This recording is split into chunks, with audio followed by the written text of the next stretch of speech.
ಇನ್ನು ಪರಿಷತ್ ಸಭಾಪತಿ ಸ್ಥಾನಕ್ಕೆ ಹೊರಟ್ಟಿ ರಾಜೀನಾಮೆ ನೀಡಿದ ಬೆನ್ನಲ್ಲೇ ರಾಜ್ಯ ರಾಜಕಾರಣದಲ್ಲಿ ಹೊಸ ವಿವಾದ ಸ್ಫೋಟವಾಗಿದೆ.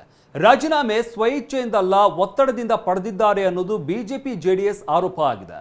ಈ ನಡುವೆ ಹೊಸ ಸಭಾಪತಿ ಆಯ್ಕೆ ಜೊತೆಗೆ ಪರಿಷತ್ ಸಭಾನಾಯಕ ಸ್ಥಾನದ ಬಗ್ಗೆನೂ ಕೂಡ ಕಾಂಗ್ರೆಸ್ನಲ್ಲಿ ರಾಜಕೀಯ ಲೆಕ್ಕಾಚಾರ ಜೋರಾಗಿ ನಡೀತಾ ಇದೆ.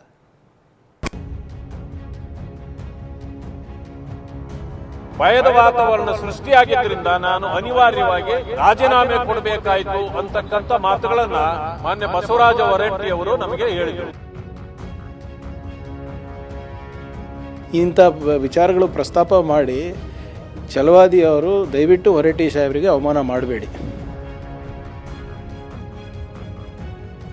ವಿಧಾನ ಪರಿಷತ್ ಸಭಾಪತಿ ಸ್ಥಾನಕ್ಕೆ ಬಸವರಾಜ ಹೊರಟ್ಟಿ ರಾಜೀನಾಮೆ ನೀಡಿದ್ದಾರೆ.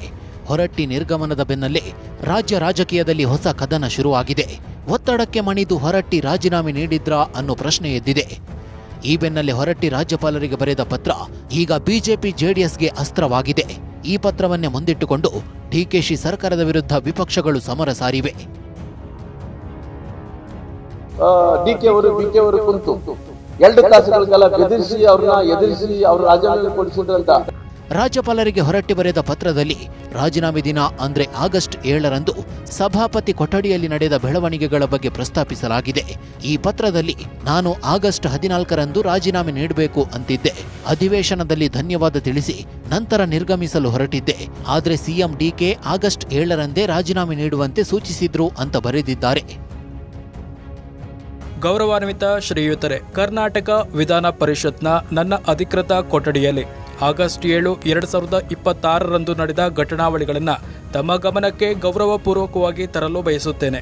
ಹೊಸದಾಗಿ ಆಯ್ಕೆಯಾದ ವಿಧಾನ ಪರಿಷತ್ ಸದಸ್ಯರೊಬ್ಬರ ಪ್ರಮಾಣ ವಚನ ಸ್ವೀಕಾರ ಸಮಾರಂಭಕ್ಕೆ ಸಂಬಂಧಿಸಿದಂತೆ ನಾನು ನನ್ನ ಅಧಿಕೃತ ಕೊಠಡಿಗೆ ಬಂದ ನಂತರ ರಾಜ್ಯದ ಸನ್ಮಾನ್ಯ ಮುಖ್ಯಮಂತ್ರಿಗಳು, ಕೆಪಿಸಿಸಿ ಅಧ್ಯಕ್ಷರು, ವಿಧಾನ ಪರಿಷತ್ನ ಕೆಲವು ಸದಸ್ಯರೊಂದಿಗೆ ನನ್ನ ಕೊಠಡಿಗೆ ಬಂದು ಸಭಾಪತಿ ಹುದ್ದೆಗೆ ಹಿಂದೆ ರಾಜೀನಾಮೆ ನೀಡಬೇಕೆಂದು ಪ್ರಸ್ತಾಪಿಸಿದರು.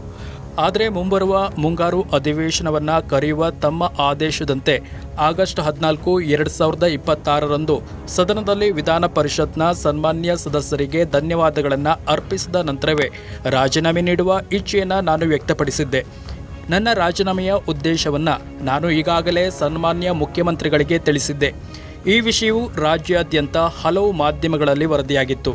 ಆದಾಗ್ಯೂ ಹಿಂದೆ ರಾಜೀನಾಮೆ ನೀಡುವಂತೆ ಸನ್ಮಾನ್ಯ ಮುಖ್ಯಮಂತ್ರಿಗಳು ನನಗೆ ಸೂಚಿಸಿದರು. ನನ್ನ ಅಧಿಕೃತ ಕೊಠಡಿಯಲ್ಲಿ ನಡೆದ ಈ ಬೆಳವಣಿಗೆಯು ನನಗೆ ಆಶ್ಚರ್ಯವನ್ನುಂಟು ಮಾಡಿತ್ತು. ಆದ್ದರಿಂದ ಈ ಸಮಯದಲ್ಲಿ ಪರಿಸ್ಥಿತಿಯನ್ನ ತಿಳಿಗೊಳಿಸಲು ಸನ್ಮಾನ್ಯ ಮುಖ್ಯಮಂತ್ರಿಗಳ ಕೋರಿಕೆಯ ಮೇರೆಗೆ ಇಂತಹ ನಿರ್ಧಾರವನ್ನ ಕೈಗೊಳ್ಳುವುದು ನನ್ನ ಕರ್ತವ್ಯವೆಂದು ಭಾವಿಸಿದ್ದೇನೆ. ಆದ್ದರಿಂದ ತಮ್ಮ ಮಾಹಿತಿಗಾಗಿ ಇದನ್ನು ಗೌರವಪೂರ್ವಕವಾಗಿ ಸಲ್ಲಿಸುತ್ತಿದ್ದೇನೆ.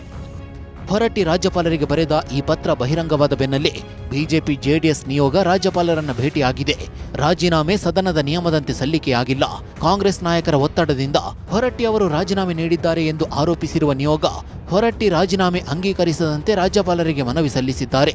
ಬಳಿಕ ಮಾತನಾಡಿದ ಛಲವಾದಿ ನಾರಾಯಣಸ್ವಾಮಿ ಭಯದ ವಾತಾವರಣ ಸೃಷ್ಟಿಸಿ ರಾಜೀನಾಮೆ ಕೊಡಿಸಿದ್ದಾರೆ ಎಂದು ಆರೋಪಿಸಿದ್ದಾರೆ. ಚೇಂಬರ್ ಒಳಗೆ ನುಗ್ಗಿ ನನ್ನನ್ನು ಹೊರಗಡೆ ಹೋಗೋಕ್ಕೂ ಬಿಡದೆ ಬಾಗಿಲು ಹಾಕಿ ನನ್ನ ಮೇಲೆ ದಬಾವಣೆ ಮಾಡಿ ಭಯದ ವಾತಾವರಣ ಸೃಷ್ಟಿಯಾಗಿದ್ದರಿಂದ ನಾನು ಅನಿವಾರ್ಯವಾಗಿ ರಾಜೀನಾಮೆ ಕೊಡಬೇಕಾಯಿತು ಅಂತಕ್ಕಂಥ ಮಾತುಗಳನ್ನ ಮಾನ್ಯ ಬಸವರಾಜ ಹೊರಟ್ಟಿ ಅವರು ನಮಗೆ ಹೇಳಿದರು. ಈಗಾಗಲೇ ಬಹಳ ನೊಂದಿದ್ದಾರೆ. ಅದರಿಂದಾಗಿ ಅವರು ಊರಿಗೆ ಹೊರಟೋಗಿದ್ದಾರೆ. ಇಲ್ಲಿ ಫೋನ್ಗಳನ್ನು ಕೂಡ ಆಫ್ ಮಾಡ್ಕೊಂಡಿದ್ದಾರೆ. ಇಂಥ ಭಯದ ವಾತಾವರಣ ಸೃಷ್ಟಿ ಮಾಡಿದ್ದು ಸರ್ಕಾರ ಅಂತ ಈಗ ಅವರ ಆಪಾದನೆ ಇದೆ. ಆ ಕಾರಣದಿಂದ ನಾವಿವತ್ತು ತುರ್ತಾಗಿ ಬಂದು ಮಾನ್ಯ ರಾಜ್ಯಪಾಲರನ್ನ ಭೇಟಿಯಾಗಿ ಮನವಿಯನ್ನು ಕೊಟ್ಟಿದ್ದೇವೆ. ಇಂಥ ಒಂದು ಪರಿಸ್ಥಿತಿ ರಾಜ್ಯದಲ್ಲಿ ಉಂಟಾಗಿಬಿಡ್ತಾ ಅಂತಕ್ಕಂಥ ದುಗಡದಿಂದ ನಾವು ಕೂಡ ಬಂದು ಇವತ್ತೊಂದು ದಿವಸ ಮಾನ್ಯ ರಾಜ್ಯಪಾಲರಿಗೆ ನಾವು ಒಂದು ದೂರನ್ನ ನಾವು ಸಲ್ಲಿಸಿದ್ದೇವೆ. ಈ ಬಗ್ಗೆ ಬಳ್ಳಾರಿಯಲ್ಲಿ ಮಾತನಾಡಿದ ಶ್ರೀರಾಮುಲು ಬಿಕೆ ಡಿಕೆ ಬೆದರಿಸಿದ್ದಾರೆ. 2 ಗಂಟೆಗಳ ಕಾಲ ಕಚೇರಿಯಲ್ಲಿ ಏನಾಯಿತು ಅನ್ನೋದು ಹೊರಬಂದ್ರೆ ಕಾಂಗ್ರೆಸ್ ನಾಯಕರ ಬಂಡವಾಳ ಬಯಲಾಗುತ್ತೆ ಎಂದು ಕಿಡಿಕಾರಿದ್ದಾರೆ.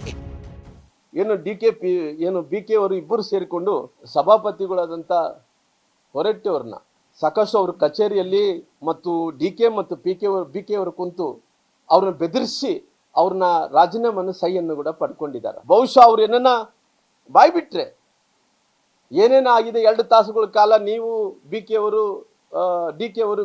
ಕುಂತು 2 ತಾಸುಗಳಿಗೆಲ್ಲ ಬೆದರಿಸಿ ಅವ್ರನ್ನ ಎದುರಿಸಿ ಅವ್ರ ರಾಜೀನಾಮೆ ಕೊಡಿಸಿದ್ರಂತ ಅವರು ಬಾಯಿ ಬಿಚ್ಚಿದ್ರಿಗಿನ ನಿಮ್ಮ ಬಂಡವಾಳ ಬಯಲಾಗುವಂತ ಕೆಲಸ ಆಗುತ್ತೆ.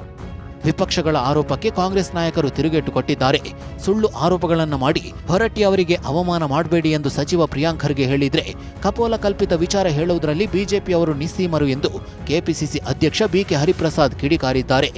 ಇನ್ನು ಮಾಜಿ ಸಚಿವ ರಾಜಣ್ಣ ಬಲವಂತವಾಗಿ ಸಹಿ ಹಾಕಿಸೋಕೆ ಆಗುತ್ತಾ ಎಂದು ಪ್ರಶ್ನಿಸಿದ್ದಾರೆ. ಇಂಥ ವಿಚಾರಗಳು ಪ್ರಸ್ತಾಪ ಮಾಡಿ ಛಲವಾದಿ ಅವರು ದಯವಿಟ್ಟು ಹೊರಟ್ಟಿ ಸಾಹೇಬರಿಗೆ ಅವಮಾನ ಮಾಡಬೇಡಿ. ಅವ್ರದ್ದಾದಂಥ ಒಂದು ಕಾಂಟ್ರಿಬ್ಯೂಷನ್ ಅವ್ರ ಭಾಗಕ್ಕಿದೆ, ನಮ್ಮ ರಾಜ್ಯಕ್ಕಿದೆ ಮತ್ತು ವಿಶೇಷವಾಗಿ ಆ ಸದನಕ್ಕಿದೆ. ನೀವು ಹಿಂಗೆಲ್ಲ ಬೇರೆ ರೀತಿಯಾದಂಥ ಆಪಾದನೆಗಳು ಮಾಡಿ ಅವ್ರಿಗೆ ಅವಮಾನ ಮಾಡೋದು ಸರಿಯಲ್ಲ. ಭಾರತೀಯ ಜನತಾ ಪಾರ್ಟಿಯವರು ಕಪೋಲ ಕಲ್ಪಿತ ವಿಚಾರಗಳನ್ನು ಹೇಳೋದ್ರಲ್ಲಿ ನಿಸ್ಸೀಮರು. ವಿಧಾನ ಪರಿಷತ್ತಿನ ಚೇರ್ಮನ್ ಅಂತಕ್ಕಂಥದ್ದು ಅದು ಒಂದು ಸಂವಿಧಾನಿಕ ಹುದ್ದೆ ಪಡಿತಕ್ಕಂಥದ್ದು ನಮ್ಮ ಹಕ್ಕು. ಬಲವಂತವಾಗಿ ರುಜು ಹಾಕ್ಸಕ್ಕಾಗ್ತದ? ಅವ್ರ ಕಾಗದ ಓದಿದ್ದೀರಾ? ನಾನು ಸಹಿ ರಾಜೀನಾಮೆ ನೀಡಿದ್ದೀನಿ ಅಂದಮೇಲೆ ಬರವಣಿಗೆಯಲ್ಲಿ ಬರ್ದಿರೋದು ನಂಬ್ತಿರೋ, ಬಾಯಲ್ಲಿ ಇನ್ಯಾರೋ ಹೇಳಿದ್ದು ನಂಬ್ತಿರೋ ಹೇಳ. ಹೊರಟ್ಟಿ ರಾಜೀನಾಮೆ, ಸಭಾಪತಿ ಪಟ್ಟ ಯಾರಿಗೆ? ಇನ್ನು ಕಾಂಗ್ರೆಸ್ ಹೈಕಮಾಂಡ್ ಸಭಾಪತಿ ಸ್ಥಾನಕ್ಕೆ ರೋಣ ಶಾಸಕ ಜಿಎಸ್ ಪಾಟೀಲ್ ಹೆಸರನ್ನ ಶಿಫಾರಸು ಮಾಡಿದೆ. ಆಗಸ್ಟ್ 13ರಂದು ಜಿಎಸ್ ಪಾಟೀಲ್ ನಾಮಪತ್ರ ಸಲ್ಲಿಸುವ ಸಾಧ್ಯತೆ ಇದೆ.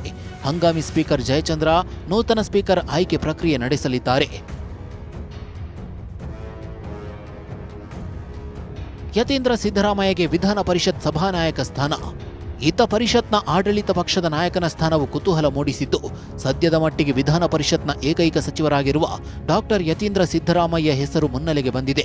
ಮಳೆಗಾಲದ ಅಧಿವೇಶನದಲ್ಲಿ ಪರಿಷತ್ತನ್ನ ಸರ್ಕಾರದ ಪರವಾಗಿ ಯತೀಂದ್ರ ಮುನ್ನಡೆಸುವ ಸಾಧ್ಯತೆ ಇದೆ. ರಾಜೀನಾಮೆ ನೀಡಲು ಹೊರಟ್ಟಿಗೆ ಒತ್ತಡ ಹೇರಲಾಗಿದೆ ಅನ್ನೋ ವಿಪಕ್ಷಗಳ ಆರೋಪಕ್ಕೆ ಸರ್ಕಾರದ ತಿರುಗೇಟು. ಹೀಗೆ ಹೊರಟ್ಟಿ ರಾಜೀನಾಮೆ ರಾಜ್ಯ ರಾಜಕೀಯದಲ್ಲಿ ಹೊಸ ವಾಗ್ಯುದ್ಧಕ್ಕೆ ವೇದಿಕೆ ಮಾಡಿಕೊಟ್ಟಿದೆ. Bureau report, TV9.